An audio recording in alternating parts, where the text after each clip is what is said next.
नमस्कार दोस्तों, कैसे हैं आप लोग। देखिए एसएससी एमटीएस का जो इंग्लिश है उसका सिलेबस बताने वाला है और कैसी आप तैयारी करेंगे। देखिए यहाँ पर टारगेट बैच है जो कि 5 फरवरी से शुरू हो रहा है हमारे चैनल पर बिल्कुल फ्री, जिसमें कि आपको 25 क्वेश्चन आ रहे हैं एमटीएस में इंग्लिश के। आप उसमें 25 में 25 ला सकते हैं, ठीक है। और बाकी सब्जेक्ट्स की भी तैयारी कराई जाएगी। तो देखिए जो इंग्लिश का सिलेबस है इसमें 2 तरह के बच्चे होते हैं, ठीक है। ये तो 10th लेवल ही पूछा जाता है। एक बच्चा ऐसा होता है जो कि इसको इंग्लिश का इतना नॉलेज होता है कि वो क्वेश्चन देख के बता देता है कि कैसे क्या आंसर्स होने वाले हैं, ठीक है। और एक बच्चा ऐसा होता है जो कि ग्रामर रूल्स जानने के बाद, पूरा डेप्थ में जानने के बाद भी क्वेश्चंस को सॉल्व नहीं कर पाता है, क्योंकि यहाँ पर टाइम लिमिट का खेला होता है, ठीक है। जैसे कि आपको इंग्लिश का क्वेश्चन, इंग्लिश का कितना 25 क्वेश्चन, और साथ ही साथ आपको जीके का भी 25 क्वेश्चन, तो टोटल 50 क्वेश्चन। और समय कितना, समय तो आपको मिल रहा है 45 मिनट। इस बात का आप ध्यान नहीं दे रहे हैं। समय आपको जितना क्वेश्चन है उससे भी कम समय मिल रहा है, 45 मिनट्स, ठीक है। उस 45 मिनट्स में आपको क्या सॉल्व करना है, बेसिक इंग्लिश लैंग्वेज। देखिए इंग्लिश में आपको बेसिक इंग्लिश लैंग्वेज आना चाहिए, मतलब कि आप कोई भी बुक या नॉवल पढ़ के उसको समझ पा रहे हैं, ठीक है। उसके बाद नेक्स्ट वोकैब आना चाहिए। साथ ही साथ आपको ग्रामर के सभी रूल्स आने चाहिए, जितने भी टेंस है हर कुछ आपको आना चाहिए, जो कि हम पढ़ाएंगे आपको अगर आपको नहीं आता है तो। उसके बाद आपका आता है सेंटेंस।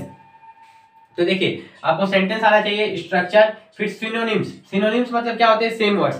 सिनोनिम्स और एंटोनिम्स का मतलब क्या होता है, उसका अपोजिट वर्ड। तो सिनोनिम्स और एंटोनिम्स लगभग कितना 4 मार्क्स का, 4 मार्क्स का हर बार आता है। 2 मार्क्स का सिनोनिम्स, 2 मार्क्स का एंटोनिम्स एसएससी एमटीएस में पूछा जाता है, और इस बार भी पूछा जाएगा। तो इस 4 मार्क्स के लिए भी आपको पढ़ाई करनी है।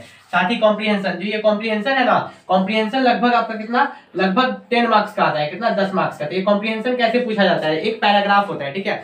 उस पैराग्राफ में कहीं पर बीच बीच में आपका डैश रहता है, मतलब कि एक पैराग्राफ जो अधूरा रहता है तो उस डैश को आपको भरना रहता है, जो कि आप उस डैश में, जैसे कि कुछ भी लिखा हुआ है एक पैराग्राफ में, तो उसके बाद यहाँ पर डैश फिर डैश ऐसे करके रहता है, तो वही लगभग 10 मार्क्स का पूछा जाता है, कॉम्प्रिहेंशन जिसको बोलते हैं। तो हम आपको समझाएंगे कैसे, एक एग्जाम्पल दिखा के प्रीवियस ईयर जो कॉम्प्रिहेंशन आए हैं ना 5 साल में, वो आपको करवाएंगे, और उसका तरीका बताएंगे कि आप उसमें कैसे अटेम्प्ट करके 10 में 10 ला सकते हैं। और टोटल इंग्लिश में आप 25 क्वेश्चन पूरा अटेम्प्ट करके 75 मार्क्स कैसे ला सकते हैं। देखिए अगर आप 25 का टारगेट करके चलिएगा तब कम से कम 22 क्वेश्चन अटेम्प्ट कर पाइएगा। अगर आप इंग्लिश में 22 क्वेश्चन नहीं अटेम्प्ट कर पा रहे तो आपका फाइनल मेरिट में नाम बनना बहुत ही मुश्किल है। इसलिए मिनिमम 22 क्वेश्चन तो आपको अटेम्प्ट करके आना ही आना है इंग्लिश में।